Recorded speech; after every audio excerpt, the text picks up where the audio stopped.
Kristi tó ṣe iyebíye jùlọ ni à ń kí gbogbo ẹ̀yin ọmọ Ọlọ́run tí ẹ̀ ń gbọ́ wa bí a ti ń ṣe ìjíròrò lórí ọ̀rọ̀ Ọlọ́run èyí tí ìjọ Anglican Diocese Ifẹ̀ tí wọ́n ṣe agbátẹrù rẹ̀.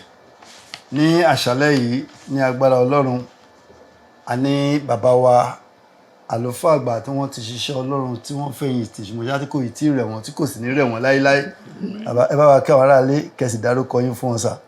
Ẹ̀yin aráalé a kí yín lọ́pọ̀lọpọ̀ pé a kú àkókò yìí o, lórúkọ Jésù yóò dára fún gbogbo wa. Àmín.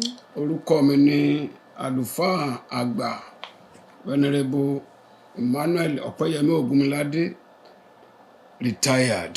Bàbá ẹ káàbọ̀ sà. Ẹ ṣeun. Bí ẹ ti múra sílẹ̀ Olúwa yóò lò yín fún wa. Àmín Jésù. Ní apá ọ̀tún mi níbí a ní màmá wa. Màmá ẹ bá wa kí àwọn aráalé kẹ́sì dárúkọ yín mà. Orúkọ mi ni ìyáàfin Olúrónbí Margaret. Ọmọ Ọlọ́run lèmi ń ṣe. A dúpẹ́ lọ́wọ́ Ọlọ́run. Lórúkọ Kristi á dára fún yín mà. Àmín Jésù. Iṣẹ́ ìránṣẹ́ tòní kò ní jẹ́ ti kẹ́yìn fún yín. Àmín. Nígbà tí àwọn tí wọ́n ń gbọ́ ọ̀rọ̀ wa tí wọ́n bá déjọba ọ̀run àwa ò ní di àwátì. Àmín Jésù. Èmi tí mo jẹ́ atọ́kùn fún ti sáà yìí orúkọ mi ni Venerable Olúwatómiṣe Olúwaṣọlá. Ẹ jẹ́ kí a gbàdúrà. Bàbá wa tí ń bẹ lọ́run a dúpẹ́ lọ́wọ́ yín fún àkókò ètò dára yìí. A yìn ín lógo fún oore ọ̀fẹ́ ìwàláàyè wa. A dúpẹ́ lórí àwa tí a wà níhìn àti àwọn wọn tí wọ́n ń gbọ́ wa fún ìwàláàyè wa. Ayérayé gba ọpẹ́ wa. Àmín. Ọba ẹgbà ẹ̀yìn wa. Àmín. Ọlọ́run wa ẹlẹ́dàá wa. À ń lọ nínú ètò yìí báyìí Olúwa. Ẹ sì ní pé ká fohùn gbogbo lé yín lọ́wọ́ nípa èyí lẹ́ẹ̀ fi ìdí rẹ̀ kalẹ̀. À ń fi ètò ilé yín lọ́wọ́ ayérayé náà àwọn ẹ̀wà gba àkóso. Àmín Jésù. Nínú ọ̀rọ̀ ìta ọgbọ́n lónìí lórúkọ Jésù Kristi ti Násárẹ́tì ẹ sún wa síwájú. Àmín.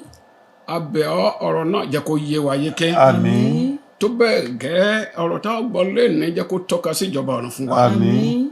Torí ọlọ́mọ yìí Jésù Kristi Olúwa wa. Àmín. Ẹ ṣé àdúpẹ́ sà. Ní àṣálẹ́ yìí ẹ̀kọ́ 18 òun ni à ń gbéyẹ̀wò ní abẹ́ àkòrí oore ọ̀fẹ́ ìfifúnni. Ẹ̀ka àkòrí àpẹẹrẹ ìfifúnni nínú Bíbélì. À ń wo àpẹẹrẹ ìgbésí ayé àwọn ènìyàn nínú Bíbélì lọ́kùnrin lóbìnrin. Àpẹẹrẹ ìgbé ayé wọn ní ti ìfifúnni. Àpẹẹrẹ kẹjọ ni à ń wò lónìí. Ẹni tí a sì ń gbéyẹ̀wò ni bàbá wa Ábúráhámù. Ibi kíkà wa ní Jẹ́nẹ́sísì orí 18 ẹsẹ̀ 1 dé ẹsẹ̀ 18. Bàbá wa ó yá ẹsẹ̀ 9 àkọ́kọ́. Ó sì ṣe lẹ́yìn nǹkan wọ̀nyí ni Ọlọ́run dán Ábúráhámù wò. Ó sì wí fún un pé Ábúráhámù, òun sì dáhùn pé èmi nìyí. Ó sì wí fún un pé mú ọmọ rẹ nísinsìnyí Ísákì ọmọ rẹ náà kan ṣoṣo tí ìwọ fẹ́, kí ìwọ kí ó sì lọ sí ilẹ̀ Móríà kí ó sì fi rúbọ sísun níbẹ̀ lórí ọ̀kan nínú òkè tí èmi ò sọ fún ọ. Ábúráhámù sì dìde ní kùtùkùtù òwúrọ̀, ó sì di kẹ́tẹ́kẹ́tẹ́ rẹ̀ ní gàrì, ó sì mú 2 nínú àwọn ọ̀dọ́mọkùnrin rẹ̀ pẹ̀lú rẹ̀ àti Ísákì ọmọ rẹ̀. Ó sì lá igi fún ẹbọ sísun náà, ó sì dìde, ó sì lọ sí ibi tí Ọlọ́run sọ fún un. Ní ìjọ́ kẹta Ábúráhámù sì gbé ojú rẹ̀ sókè, ó rí ibẹ̀ náà ní òkèèrè. Ábúráhámù sì wí fún àwọn ọ̀dọ́mọkùnrin rẹ̀ pé ẹ̀yin jókòó níhìn-ín pẹ̀lú kẹ́tẹ́kẹ́tẹ́ àti èmi àti ọmọ yìí yóò lọ sí ọ̀hún ni. A ó sì gbàdúrà, a ó sì tún padà tọ̀ yín wá. Ábúráhámù sì mú igi ẹbọ sísun náà, ó sì dìíru Ísákì ọmọ rẹ̀, ó sì mú iná ní ọwọ́ rẹ̀ àti ọ̀bẹ. Àwọn méjèèjì sì jùmọ̀ ń lọ. Ísákì sì sọ fún Ábúráhámù bàbá rẹ̀, ó sì wí pé bàbá mi. Òun sì wí pé èmi nìyí ọmọ mi. Òun sì wí pé wo iná òun igi, ṣùgbọ́n níbo ni ọ̀dọ́ àgùntàn ẹbọ sísun náà gbé wá? Abrahamu sì wí pé, ọmọ mi, Ọlọ́run fúnra rẹ̀ ni yóò pèsè ọ̀dọ́ àgùntàn fún ẹbọ sísun. Bẹ́ẹ̀ ni àwọn méjèèjì jùmọ̀ ń lọ. wọ́n sì dé ibi tí Ọlọ́run ti wí fún un. Ábúráhámù sì tẹ́ pẹpẹ kan níbẹ̀, ó sì tò igi réré, ó sì di Ísákì ọmọ rẹ̀, ó sì dà á bulẹ̀ ní orí pẹpẹ lórí igi náà. Ábúráhámù sì nawọ́ rẹ̀, ó sì mú ọ̀bẹ náà láti dùbú ọmọ náà rẹ̀. Áńgẹ́lì Olúwa ní sì kọ sí i láti ọ̀run wá, ó wí pé, Ábúráhámù, Ábúráhámù. Ó sì dáhùn pé, èmi nìyí. Ó sì wí pé, má ṣe fọwọ́ kan ọmọdé nì, bẹ́ẹ̀ ni ìwọ kò gbọdọ̀ ṣe é ní nǹkan, nítorí nísinsìnyí èmi mọ̀ pé ìwọ bẹ̀rù Ọlọ́run, nígbà tí ìwọ kò ti dùn mí lé ọmọ rẹ náà kan ṣoṣo. Ábúráhámù sì gbé ojú rẹ̀ sókè, ó wò ó, sì kíyèsí lẹ́yìn rẹ̀ àgbò kan tí ó fi ìwo rẹ̀ há ní pàǹtírí. Ábúráhámù sì lọ, ó mú àgbò náà, ó sì fi rúbọ sísun ní ipò ọmọ rẹ̀. Ábúráhámù sì pe orúkọ ibẹ̀ náà ní Jèhófà Jírè, bí a ti ń wí títí di òní yìí, ní òkè Olúwa lẹ ó gbé rí i. Áńgẹ́lì Olúwa ní sì kọ sí Ábúráhámù láti ọ̀run wá lẹ́rìn kejì, ó sì wí pé, èmi tìkálà mi ni mo fi búra, ni Olúwa wí, nítorí bí ìwọ ti ṣe nǹkan yìí, tí ìwọ kò sì dùn mí lé ọmọ rẹ náà kan ṣoṣo, pé ní bíbùkún èmi ò bùkún fún ọ, àti ní bíbí sí èmi ò mú irú ọmọ rẹ bí sí bí ìràwọ̀ ojú ọ̀run àti bí iyanrìn etí òkun. Irú ọmọ rẹ yóò sì ní ẹnubodè àwọn ọ̀tá wọn, àti nínú irú ọmọ rẹ lẹ ó bùkún fún gbogbo orílẹ̀-èdè ayé, nítorí tí ìwọ ti gba ohùn mi gbọ́. Ẹ ṣé àdúpẹ́ mà, ẹ ṣé àdúpẹ́ sà. Èròǹgbà wa fún ìjíròrò yìí ni láti fi ìgbàgbọ́ hàn nínú ìṣe nípa fífi fún Ọlọ́run, láti fi ipa tí ìgbàgbọ́ kó hàn nínú ìṣe nípa fífi fún Ọlọ́run, àti láti kọ́ni wípé òye Ọlọ́run, òye tí a ní nípa Ọlọ́run a máa ṣe ìrànwọ́ nípa ìfifúnni. Tí a bá mọ Ọlọ́run ní Ọlọ́run títọ́, olóore, aláàánú, olùpèsè, orísun gbogbo tí a ní, ó máa ràn wá lọ́wọ́ ní bí ìgbésí ayé wa, ìbáṣepọ̀ wa pẹ̀lú ẹ̀ ṣe máa rí ní gbogbo ọ̀nà, pàápàá ní ti ìfifúnni. Nínú ìfára wa, àwọn ohun márùn-ún kókó tó ṣe gbòógì la lè fàyọ níbẹ̀. A fi Ábúráhámù gẹ́gẹ́ bí ọkùnrin oníwà rere, olóòótọ́, pẹ̀lú ìfara ẹni jì àtọkànwá sí Ọlọ́run àti ìgbàgbọ́ tí kò ní àbùlà nínú Ọlọ́run. Gbólóhùn yìí ṣe àpèjúwe irú ènìyàn tí Ábúráhámù ń ṣe. Ábúráhámù àti aya rẹ̀ Sárà dúró de Olúwa fún ọ̀pọ̀lọpọ̀ ọdún kí wọ́n tó ní ọmọ. Kókó kejì tó wà bẹ́ẹ̀ ni pé a jẹ́ ọmọ Ọlọ́run, kò sọ pé a ò ní rí ìlàkọjá tàbí ìpèníjà tàbí àdánwò. Àkókò ìlàkọjá wọn nìyẹn. Fún ọ̀pọ̀lọpọ̀ ọdún ni wọ́n fi dúró kí wọ́n tó ní ọmọ. Nígbà tí wọ́n bí Ísákì, wọ́n mọ̀ wípé Ọlọ́run ti pa ọ̀rọ̀ rẹ̀ mọ́, ìgbà ìtura dé bá wọn. Níbí yìí wọ́n mọ Ọlọ́run gẹ́gẹ́ bí ẹni tó ń sọ̀rọ̀, tó ń ṣèlérí, tó sì mú un ṣẹ. Inú wọn dùn, wọ́n ní ẹ̀rí, ayọ̀ wọn pọ̀, wọ́n ń jó, wọ́n yọ̀. Èmi náà ti di bàbá Ísákì, èmi náà ti di ìyá Ísákì. Lẹ́yìn èyí ni Ọlọ́run wípé, fi Ísákì ọmọ rẹ náà kan ṣoṣo tí ìwọ fẹ́ rú ẹbọ sísun sí mi. Ọlọ́run fẹ́ dán ìgbàgbọ́ Ábúráhámù wò, ó dán wò. Wọ́n á yẹ pé bóyá torí mo ti fún un lọ́mọ ló ṣe ń ṣe gbogbo ohun tó ń ṣe, bóyá torí ó fẹ́ gba nǹkan lọ́mi. Ọlọ́run sì dán wò. Èyí tó parí ẹ̀ ni wípé ó gbọ́ràn, kò fi àkókò ṣòfò, ṣùgbọ́n ó gbé àwọn ìgbésẹ̀ gbòógì láti mú àṣẹ Ọlọ́run ṣẹ, ìgbésẹ̀ ìgbọ́ràn nínú ìgbàgbọ́. Ìbéèrè yóò sí nínú Bíbélì mà, Yes, sir. bàbá wa ẹ máa gbọ́ o kó jẹ́ pé ẹ̀yin àti dádì lẹ dúró pẹ́ bí 30 ọdún 25 kẹ́ tó ní ọmọ tọ́lọ́run ti fún yín àtọmọ ọmọ ikú ò ní pa wọ́n o tọ́lọ́run wá fún yín lọ́mọ ní ọjọ́ ogbó nígbà tí dádì ti pé 100 tẹ́yìn ti wà ní bí 90-85 kí pásítọ̀ kan wá sọ fún yín pé ọlọ́run ní kẹfọ́ ọmọ ẹrú bọ́mà tàbí kí dádì kan wá pè yín pé díà ọlọ́run mà ní ọmọ tí a gbé lọ́wọ́ yìí o ká lọ fi rúbọ kí lẹ máa ṣe. màá ní wọn gbọ́ dáadáa. wọn ò gbọ́ dáadáa kọ́ lọ sùn kó tún jí inú mi dùn mà nítòótọ́ ọmọ ọlọ́run ni yín ẹ̀yin aráalé tí ẹ̀ ń gbọ́ wá pé a jẹ́ ọmọ ọlọ́run àkókò kó máa wà tọ́lọ́run máa fẹ́ dán ìgbàgbọ́ wa wò ọlọ́run dán ìgbàgbọ́ Ábúráhámù wò ó sì gbé ìgbésẹ̀ ìgbọ́ràn nínú ìgbàgbọ́ láì gbára wa lákòókò ẹ ká lọ sínú ìbéèrè fún ìjíròrò máa béèrè ìbéèrè àkọ́kọ́ láti lọ́dọ̀ bàbá wa ibi kíkà wa kò sọ nípa àwọn ìmọ̀lára Ábúráhámù ṣùgbọ́n ó ṣe àtẹnumọ́ àwọn ìgbésẹ̀ rẹ̀ nìkan ǹjẹ́ ẹ rò wípé àwọn ìmọ̀lára rẹ̀ lè ṣe ìdíwọ́ fún ìgbọràn rẹ̀ sí Ọlọ́run. ẹ ṣé olóòtú gẹ́gẹ́ bí ìbéèrè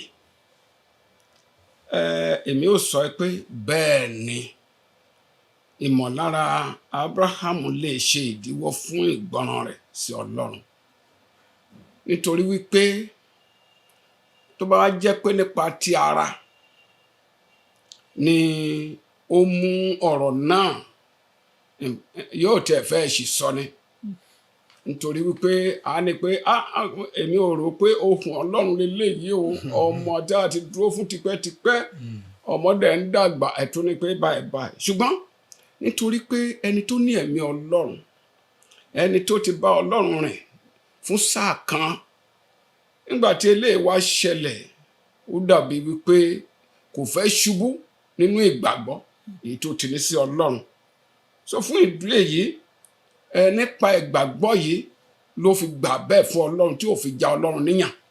ẹ ṣé àdúpẹ́ sà àdúpẹ́ lọ́wọ́ Ọlọ́run fún ìdáhùn tí àwọn bàbá wa fún wa wọ́n jẹ́ ká mọ̀ wípé ìmọ̀lára rẹ̀ ó lè ṣe ìdíwọ́ fún ìgbọràn rẹ̀ àfikún kékeré látọ̀dọ̀ yín màmá. nǹkan tèmi fẹ́ sọ ni pé èèyàn ní Ábúráhámù kì í ṣe áńgẹ́lì bẹ́ẹ̀ni torí náà ó ní ìmọ̀lára ṣùgbọ́n ìmọ̀lára yẹn Ọlọ́run fún ní agbára láti borí rẹ̀. yes because tó bá jẹ́ pé ńgbà tó gbọ́ báyìí kó bẹ̀ sí sunkún gan-an mo mọ̀ pé mọ̀mí Zira àti gbogbo àdúgbò ló máa mọ̀ pé irú ìbéèrè bẹ́ẹ̀ kú. ẹ ṣé àdúpẹ́ wa ẹ̀yin ará ilé tí ẹ̀ ń gbọ́ wa gẹ́gẹ́ bí ènìyàn lẹ́nu ara tí omi àti ẹ̀jẹ̀ tó wà ní àgọ́ ara wa nígbà tí ìlàkọjá tàbá ìlàkọjá tàbí tí ìdánwò dé tàbí tí Ọlọ́run fẹ́ ká ṣe nǹkan kan ẹ ká máa gbàdúrà pé kí ẹ̀mí kó borí ẹran ara lára nínú ayé wa kó tọ́ wa nígbà yẹn la máa lè ṣe ìfẹ́ Ọlọ́run gbogbo àwa táwa níbi tó bá jẹ́ àwa ni ìmọ̀lára wa ò ní jẹ́ ká ṣe nǹkan tí Ábúráhámù ṣe o ọmọ tí mo dúró di pẹ́pẹ́ mo wá rí tán sí inú mi ti dùn gbogbo èèyàn ti pè mí ní bàbá kí ni wọn ló wá ní kí wa ó mọ̀ pé ó máa bèrè ẹ̀ lọ́wọ́ mi kí ló tó fi fún mi yẹ bàbá ṣe sọ ìbá sì sọ ṣùgbọ́n ìmọ̀lára yẹn kò jẹ́ kó ṣe ìdíwọ́ fún òun ìgbàgbọ́ àti òye rẹ̀ nínú Ọlọ́run ó ràn lọ́wọ́ láti jọ̀wọ́ ọmọ náà pátápátá fún Ọlọ́run. ìbéèrè kejì màmá wa Ísákì ọmọkùnrin rẹ̀ jẹ́ iyebíye sí Ábúráhámù síbẹ̀ Ábúráhámù yàn láti fi rúbọ ní ìgbọràn sí Ọlọ́run. ẹ jíròrò nípa oore ọ̀fẹ́ ìfifúnni ní ìbámu pẹ̀lú yíyàn àti iyebíye àwọn ohun tí a ń fi fún Ọlọ́run. ìpinnu tí Ábúráhámù ṣe láti fi ọmọ rẹ̀ rúbọ ó jẹ́ iyebíye nítòótọ́ ó dẹ̀ jẹ́ yíyan ohun tí Ọlọ́run fẹ́ tá a bá rí nígbà tá a bẹ̀ sí ka ẹsẹ̀ bíbélì kíkà wa yìí Ọlọ́run fúnra rẹ̀ nínú ẹsẹ̀ kejì sọ pé mú ọmọ rẹ nísinsìnyí Ísákì ọmọ rẹ náà kan ṣoṣo tí ìwọ fẹ́ kí ìwọ kí o sì lọ sí ilẹ̀ Móríà kí o sì fi rúbọ sísun níbẹ̀ lí ọ̀kan nínú òkè tí èmi ò sọ fún ọ. Ọlọ́run gan jẹ́ ká mọ̀ wípé Ísákì jẹ́ ọmọ tí Ábúráhámù fẹ́, ìkan ṣoṣo ní dídẹ́ní. Ọlọ́run ò mà béèrè Íṣmáẹ́lì, ó jẹ́ iyebíye ohun tí Ọlọ́run béèrè lọ́wọ́ rẹ̀, àròlé ọmọ. Ṣùgbọ́n nípa tara ó lè ṣòro, ṣùgbọ́n pẹ̀lú pé ẹ̀mí mímọ́ àti oore ọ̀fẹ́, pé ó mọ̀ wípé Ọlọ́run tó fi fóun, òun náà ló ń béèrè lọ́wọ́ òun. Oore ọ̀fẹ́ àti agbára Ọlọ́run ló fún ní Ábúráhámù ní láti gbọ́ràn. Ẹ jẹ́ ká tún wò ó, kò sọ pé ìdánwò ìfẹ́ ni nǹkan tá à ń sọ̀rọ̀ yìí. Ṣé ó fẹ́ Ọlọ́run ju Ísákì lọ, àbí Ísákì ló fẹ́ ju Ọlọ́run lọ? Ó wá tún mú káwa náà wò ó, Ọlọ́run fúnra rẹ̀, Ọlọ́run á ràn wá lọ́wọ́. Ọlọ́run fúnra rẹ̀ fi ọmọ rẹ̀ kan ṣoṣo. Ó fi fún wa, Jésù Kristi. Ẹ ṣé àdúpẹ́ mà. Bàbá wa, àfikún látọ̀dọ̀ yín ní kúkúrú nítorí àkókò wa. Ẹ ṣé. Oore ọ̀fẹ́ ìfifúnni wà lórí bí Ọlọ́run bá ti fi fúnni tó. Ọlọ́run tìtorí pé ohun tó fi fún àti àfojúsùn Ọlọ́run fún Ábúráhámù ó ga, ó sì pọ̀, nítorí pé ó mọ ohun tó ń fẹ́ sọ dà tó bá ti lè yege nínú ìdánwò yìí. Òun náà ni a fi rí wípé gẹ́gẹ́ bí ìwé Luke orí 12 ẹsẹ̀ 52 ti sọ, ó ní ẹnikẹ́ni tí a bá fún ní púpọ̀ lọ́dọ̀ rẹ̀ ni a ó gbé béèrè púpọ̀, lọ́dọ̀ ẹni tí a bá gbé fi púpọ̀ sí lọ́dọ̀ rẹ̀ ni a ó gbé béèrè sí i. Nítorí pé bí ohun láti Ọlọ́run gbé káwájú Abraham ti tó, bẹ́ẹ̀ náà ni ìdánwò rẹ̀ tó. Bó ṣe rí nìyẹn. Àti wípé iṣẹ́ mọ̀ pé olúkúlùkù à ń sọ wípé tí kì í bá ṣe pé Abraham ti ní àwọn ìrírí kan tó fi mọ̀ pé Ọlọ́run jẹ́ olóòótọ́, olódodo àti bẹ́ẹ̀ bẹ́ẹ̀ bẹ́ẹ̀ lọ, ṣe mọ̀ pé ìbá fẹ́ jákulẹ̀. Ẹ ṣé àdúpẹ́ sà. Ẹ̀yin ará ilé tí ẹ̀ ń gbọ́ wa, ẹ jẹ́ kí n bẹ̀rẹ̀ láti bí irú ọrẹ wo lẹ mú lọ fún Ọlọ́run ní ọjọ́ ìsinmi. Ṣé àpẹẹrẹ ti Káínì ni àbí ti Ábẹ́lì? Mo gbàgbọ́ pé ó ti yé yín. Títa lè máa kọ́kọ́ fi síwájú, ṣé tara yín ni àbí ti Ọlọ́run? Tá bá ń sọ nípa oore ọ̀fẹ́ ìfifúnni, ó ní ṣe pẹ̀lú ohun tá a yàn àti bí ohun tá a fi fọ́lọ́run bí ó ṣe ṣe iyebíye tó. Pàtàkì tó. Ju báwa ṣe lè ṣe àlàyé tá lè túmọ̀ lọ, ẹ̀mí mọ́ yóò túmọ̀ rẹ̀ fún yín. Àmín. Ẹ ká lọ sí ìbéèrè kẹta tí a kà lẹ́ẹ̀kan torí àkókò wa àtúnítò kà mọ́. Bàbá wa Genesis orí 22 ẹsẹ̀ 15 dé ẹsẹ̀ 22. Wọ́n ní ká sì máa wọn ìbùkún tó wà nínú ìgbésẹ̀ Ábúráhámù jáde. Ìgbésẹ̀ tí Ábúráhámù gbé, kí làwọn ìbùkún tó mú wá fún ní ṣókí?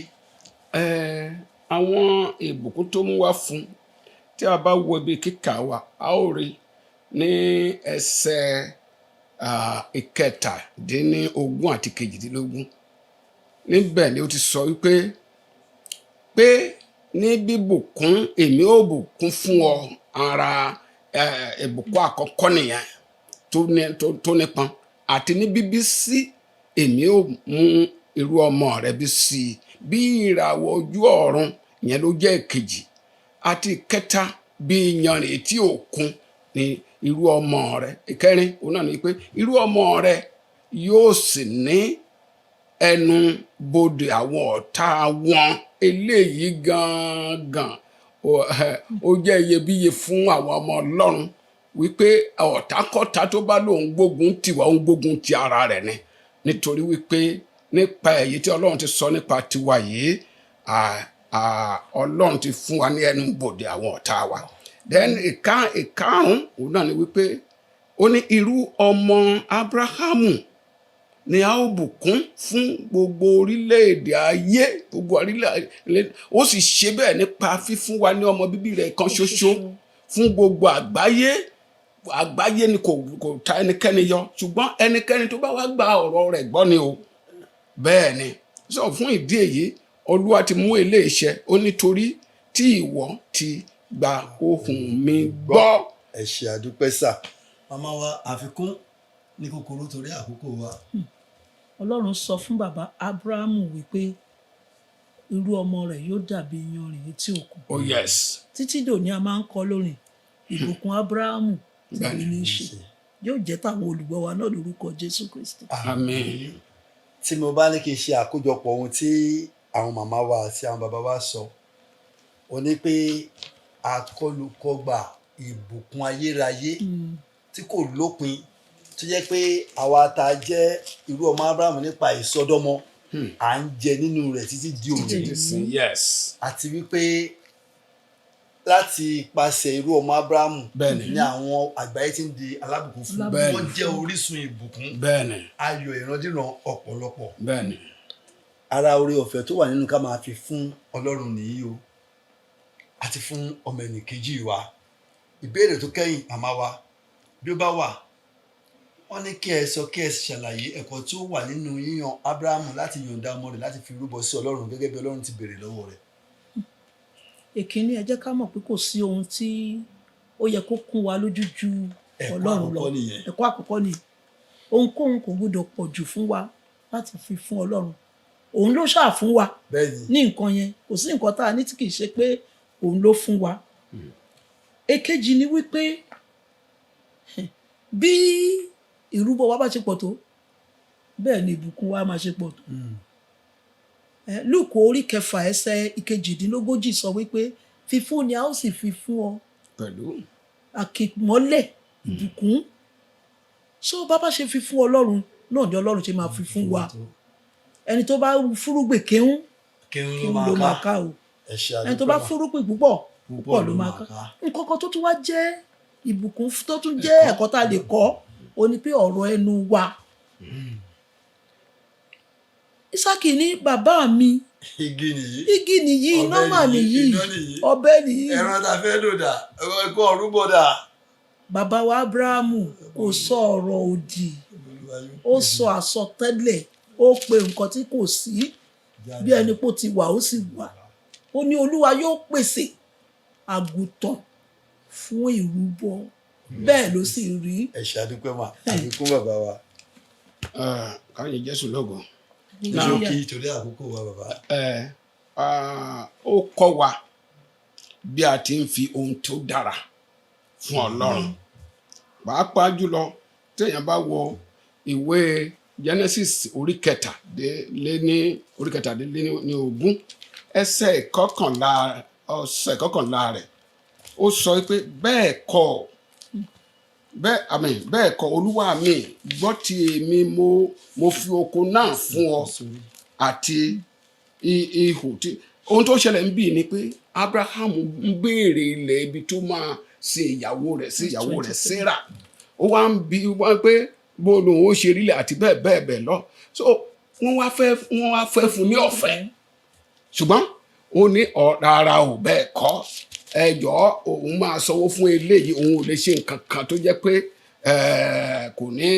kò tẹ̀ ní nǹkan kan tí òun ní mọ̀ ọ́n lára. ohun tá à ń sọ níbí náà ni pé ẹ̀yin rálé tí ẹ̀ ń gbọ́ wa tá a bá fẹ́ fún Ọlọ́run ní nǹkan tàbí ọmọ ẹnìkejì wa ohun tó dára tó ṣe iyebíye tó bá ojú mu òun ni kí a ṣe lẹ́yìn ká má jẹ́ kí nǹkan kan kún wa lójú òun náà lórí tó kọ́ wa ní ilé ẹ̀kọ́ ìsinmi táwọn ọmọdé nígbà yẹn. Ohun gbogbo tí mo ní ó tìrẹ ní í ṣe ó bàbá. Ohun gbogbo tí mo ní ó tìrẹ ní í ṣe. Kò má sóhun tí mo ní ó tó kún mi lójú jOlúwa lọ.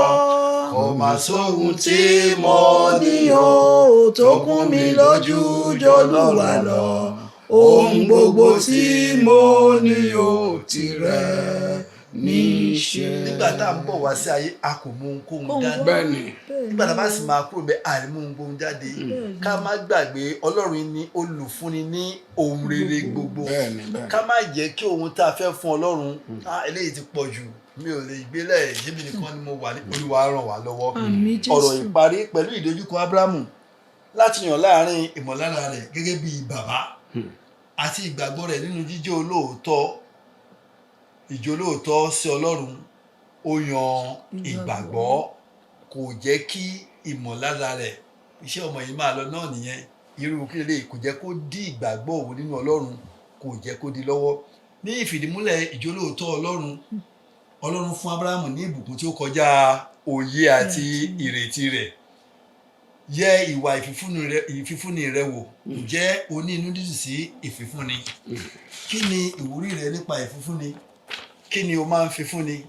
Má ṣe gbàgbé wípé Ọlọ́run yìí ni olùṣẹ̀san fún gbogbo àwọn tí ó fi ara balẹ̀ wá. Ẹsẹ̀ àkọ́sórí wa, Hébérù orí 11 ẹsẹ̀ 6. Ṣé a ti débẹ̀? Hébérù orí 11 ẹsẹ̀ 6. Ẹ jẹ́ ká dìjọ kà o. ṣùgbọ́n ní àìsí ìgbàgbọ́ kò ṣeé ṣe láti wù ú, nítorí ẹni tí ó bá ń tọ̀ Ọlọ́run wá kò lè ṣàìgbàgbọ́ pé ó ń bẹ àti pé òun ni olùṣẹ̀san fún àwọn tí ó fi ara balẹ̀ wá. Màmá wa ìbá wa kára lé ní gbólóhùn kan pé ó tún di ìgbà mìíràn, kẹsì dárúkọ yín. Ẹ̀yin olùgbọ́ wa nílé, a kí gbogbo yín o. Èmi Margaret Olúrónbí, mo ń kí yín pé ká túbọ̀ máa tẹ̀síwájú láti máa ka ọ̀rọ̀ Ọlọ́run àti láti máa gbọ́ràn sí ọ̀rọ̀ náà. Ọlọ́run á ràn wá lọ́wọ́ o. Àmín. Bàbá. A dúpẹ́ lọ́wọ́ ẹ̀yin tẹ́ wà nílé fún ìfarabalẹ̀ yín láti gbọ́ ọ̀rọ̀ yìí. Mo gbàdúrà lórúkọ Jésù àti àwa àti ẹ̀yin yóò ṣe wá lóore. Àmín Jésù. Lórúkọ Jésù Kristi. Ẹ bá a dárúkọ yín fún wọn lẹ́ẹ̀kan sí. Orúkọ mi lẹ́ẹ̀kan sí ni àlùfáà àgbà the venerable Emmanuel Ọpẹ́yẹmí Ògúnmiládé, retired. Olúwatúnmiṣe Olúwaṣọlá lórúkọ mi tí mo jẹ́ atọ́kùn sáà tá a ṣe parí. Ṣé Kristi bá fa bíbọ̀ rẹ̀ sẹ́yìn, nígbà tẹ́ ẹ bá tún gbóhùn wa, inú ayọ̀ lẹ́ ó ti gbọ́. Àmín. Inú àlàáfíà lẹ́ ó ti gbọ́. Àmín. Oore ọ̀fẹ́ láti fi eléyìí tí a gbọ́ náà àṣálẹ́ yìí sínú ìṣe Olúwa yóò fẹ́ nìkọ̀ọ̀kan wa. Àmín. Ire àti ìbùkún tó wà mẹ́ yóò sì jẹ́ tiwa. Àmín Jésù. Ní orúkọ Jésù Kristi Olúwa wa. Àmín. Àmín. Àmín lórúkọ Jésù.